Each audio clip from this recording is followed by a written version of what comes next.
In this episode, we discuss inadequate energy production and how we measure it. What does it mean when a patient has no energy? How is that possible? Is it real or is it imagined?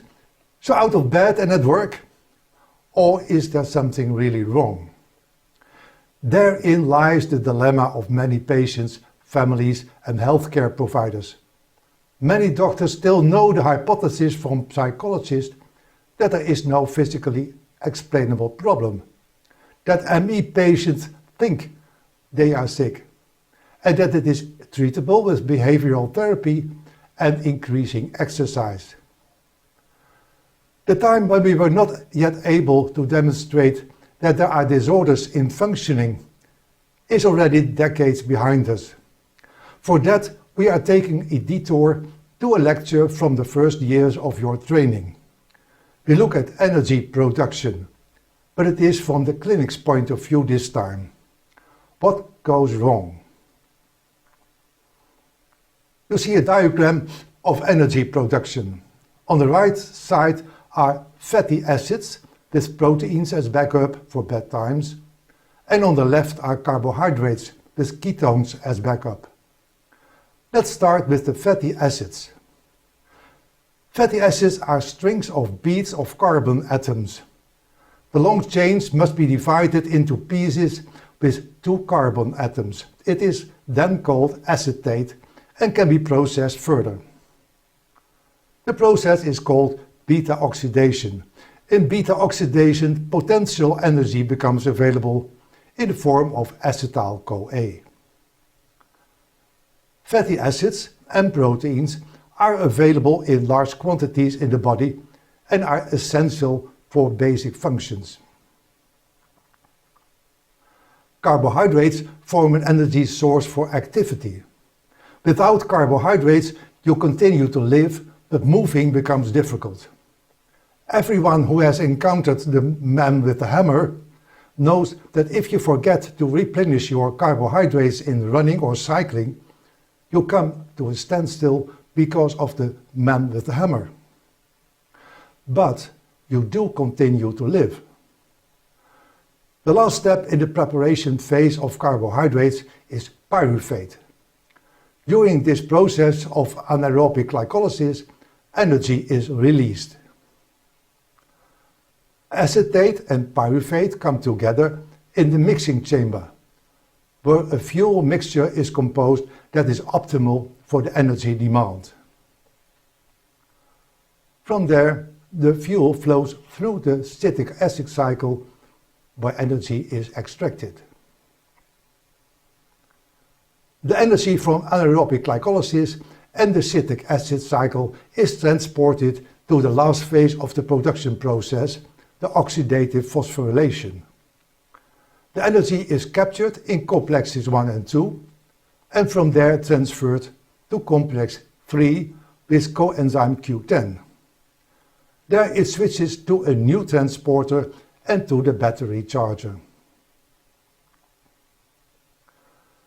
In this energy production process, there are several regulatory systems, of which 3 are currently important in ME, CFS and Long COVID.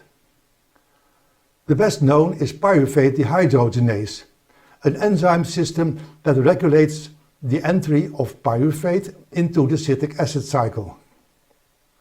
In a blockage, energy is still available from beta oxidation, anaerobic glycolysis, and the contribution of fatty acids to the citric acid cycle from beta oxidation.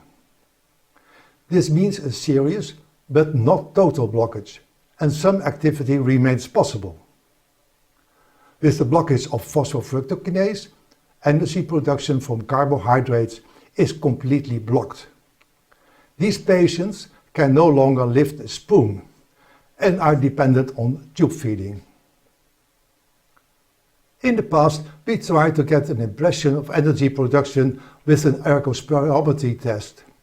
This test measured oxygen uptake as an substrate for energy production at maximum power on a bicycle or treadmill.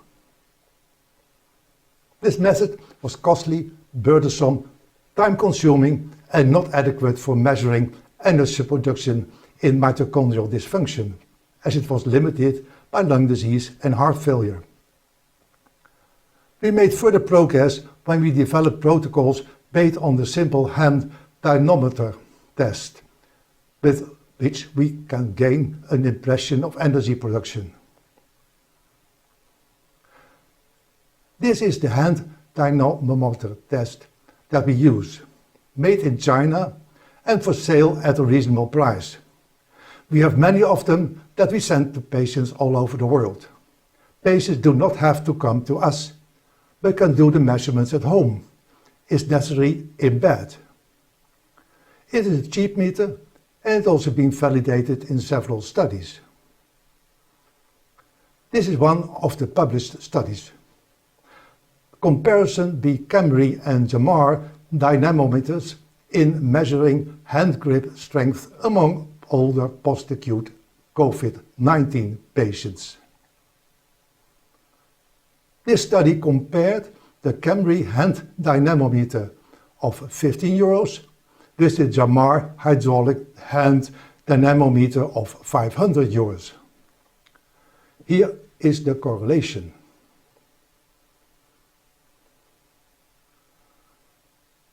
And the blend-Altman plots for the Jamar and the Camry measurements.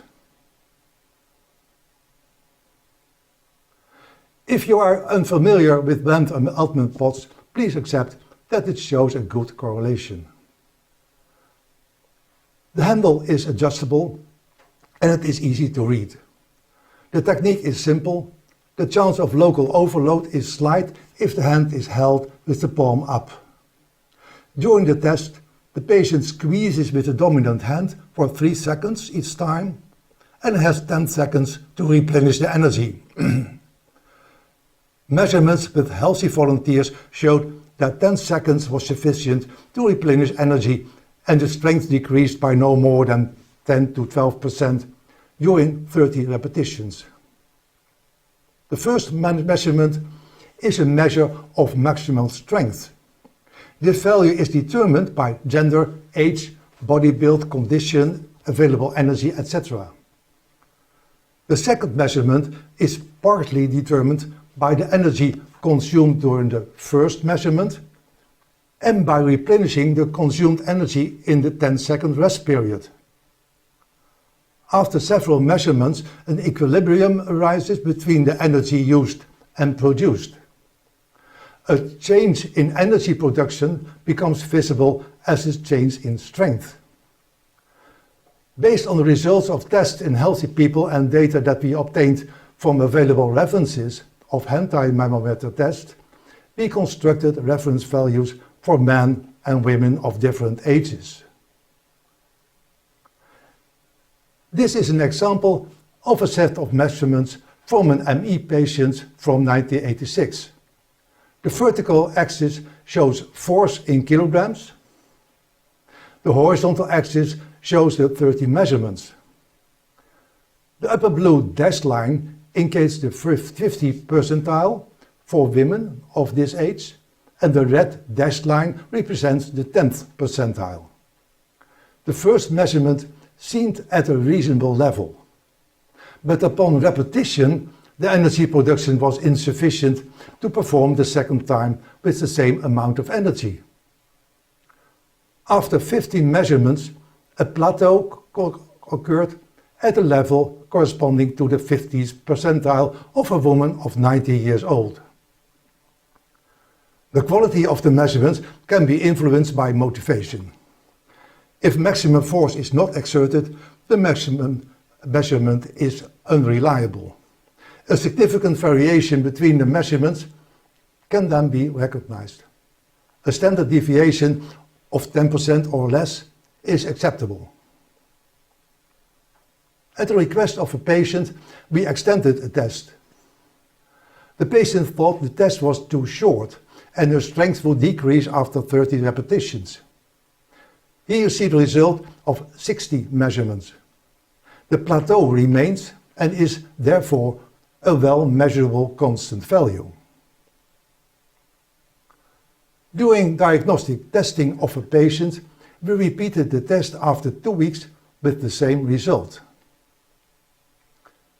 This slide shows that even after 4 years, the result was unchanged. This test is from a male, an ME patient, who visited us again after 4 years.